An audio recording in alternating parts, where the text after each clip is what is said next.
Hello friends, तो હું રેણુકા મારી ધ્રુવી રસોઈમાં તમારું સ્વાગત કરું છું। તો આજે આપણે બનાવવાના છીએ બટાકાના પાપડ। તો બટાકાના પાપડ બનાવવા માટે મેં 2 થી 2.5 કિલો જેટલા બટાકા લીધા છે। તો સાથે તેને બાફી પણ લીધા છે। તો બાફેલા બટાકાના ઉપરથી આપણે છાલ કાઢી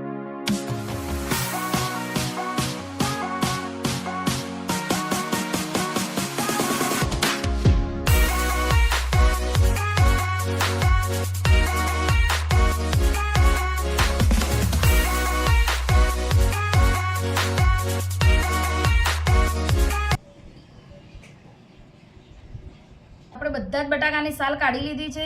તો હવે બટાકાને આપણે મેશ કરવાના છે। તો બાફેલા એકદમ સરસ જ બફાઈ ગયા છે, એટલે હવે એના હાથ વડે આપણે આ રીતે મેશ કરી લઈશું। તમે હાથ વડે પણ કરી શકો છો, અને આ રીતેનું તમારું જોડે મેશર હોય તો એનાથી પણ કરી શકો છો।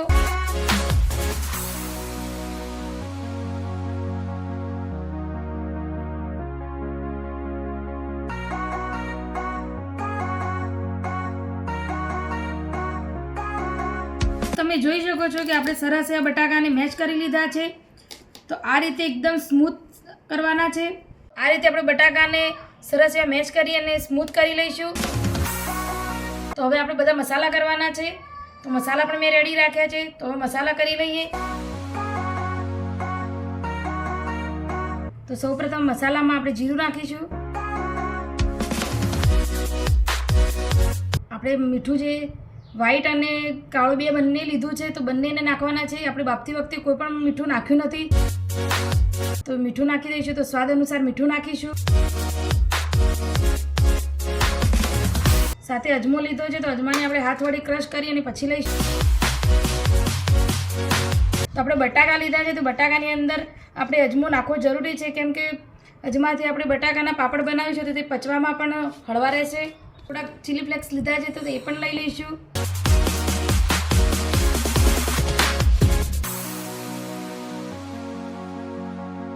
તો બધાને સરસ મિક્સ કરી લઈશું।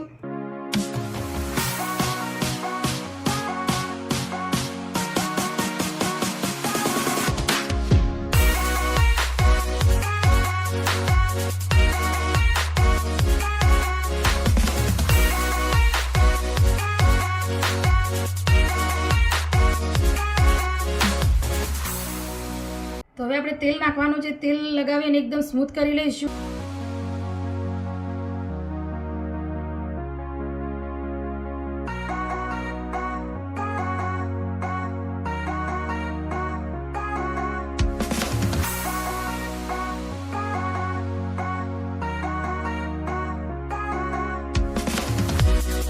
તો તમે જોઈ શકો છો આપણે બટાકાના જે માવો બનાવ્યો છે એને એકદમ સરખો કરી લીધેલો છે। તો હવે તેમાંથી આપણે લુવા કરી લઈશું અને પછી વણી પણ લઈશું।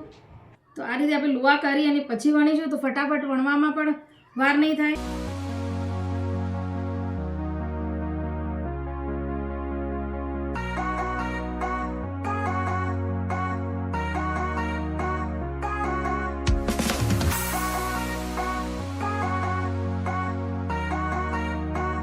આ પાપડની અંદર આપણે કોઈ પણ ખારો યા બેકિંગ સોડા પણ નાખવાની જરૂર નથી।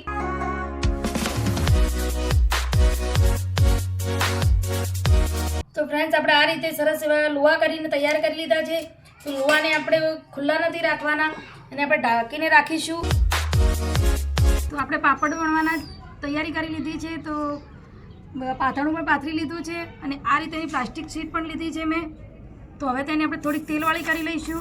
તો પ્લાસ્ટિક શીટ ઉપર આપણે આ રીતે તેલ લગાવી લઈશું અને પછી પાપડ વણીશું। તો પાપડ વણવા માટે મેં મશીનનો ઉપયોગ કર્યો છે। તો તમે મશીન ના હોય તો ઓરસિયા ઉપર રાખી અને આ રીતે પ્લાસ્ટિકની શીટ ઉપર રાખી અને તેની ઉપર તમે મશીનની જગ્યાએ કોઈ પણ ડીશથી દબાવી શકો છો, તો પણ પાપડનો શેપ આવી જશે।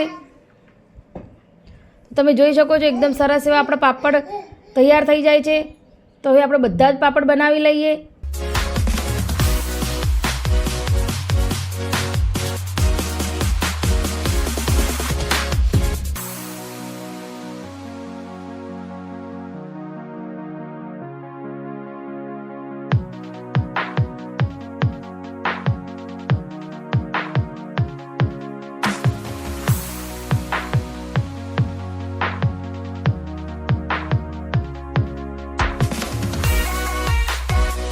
તમે જોઈ શકો છો 2 થી 2.5 કિલોના બટાકામાંથી આપણે 50 થી 60 પાપડ બનાવી અને તૈયાર કરી લીધા છે.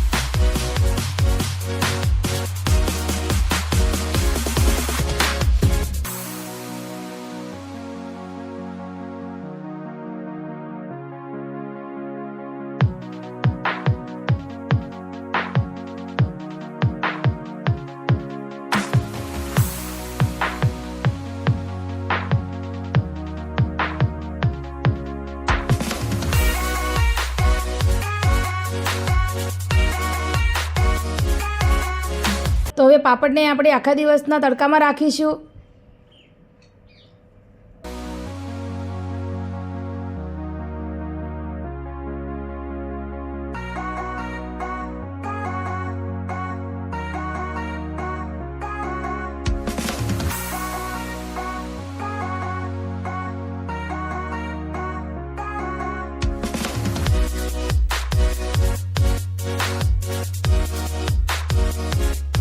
તો તમે જોઈ શકો છો કે આપણે આખા દિવસનો તડકો આપ્યા પછી સરસ એવા પાપડ સુકાઈ પણ ગયા છે.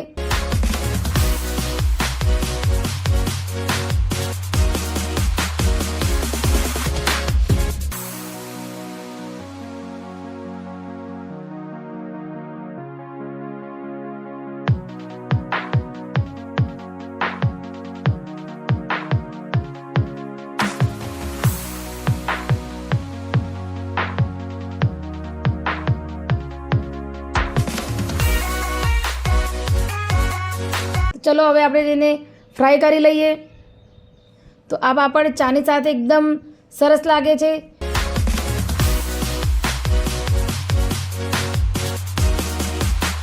તો આ પાપડને આપણે ફરાળી પણ કહી શકીએ છીએ કેમ કે બટાકાના જ બન્યા છે.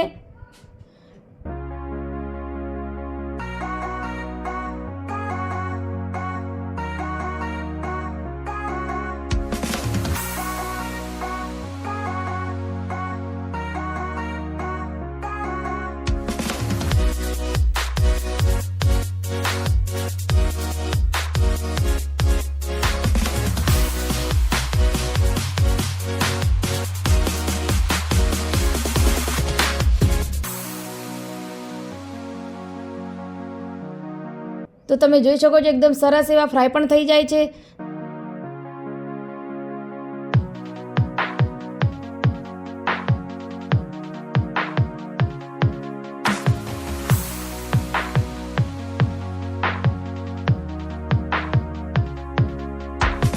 તો મેં ચા સાથે પણ સર્વ કરી લીધા છે. તો આજની મારી રેસીપી ગમી હોય તો લાઇક શેર કોમેન્ટ કરજો. મારી ચેનલમાં નવા હોય તો સબસ્ક્રાઈબ પણ કરજો. આવી જ નવી અને સહેલી રેસીપી